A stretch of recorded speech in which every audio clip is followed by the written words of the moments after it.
పాలకొల్లు ప్రార్థన నేను వస్తున్నాను జరుగుతుంది. దేవుడు న్యాయాధిపతి. దేవుని వాక్యము బలమైనది. ఎంత ఆటంకాలు వస్తాయి అంత పరిచర్య జరుగుతుంది.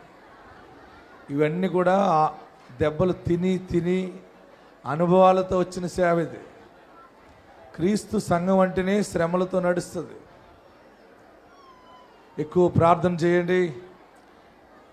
ఎవరైనా ఏదైనా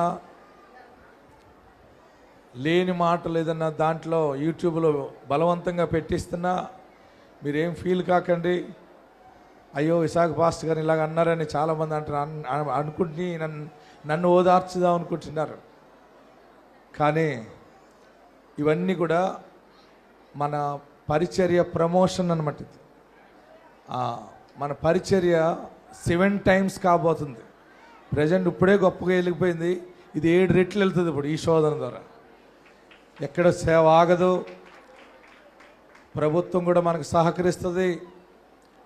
ప్రభుత్వం ఆటంకపరిచేది కాదు. ప్రజలకి ఏది అవసరమో అది అన్నీ చేసే రీతిగా దేవుడు అన్ని రకాలుగా నడిపిస్తాడు. దేవుడున్నాడు, ప్రభుత్వం ఉంది, వాక్యం ఉంది. సాతానుడు ఎక్కడ పని చేయలేడు. ఆమెన్. కనుక మీరందరూ ప్రార్థన చేయండి. మీరెవరు కూడా తిరిగి ఎవరిని ఏమనకట్టు. పాలకొల్లు ప్రార్థన నేను వస్తున్నాను జరుగుతుంది.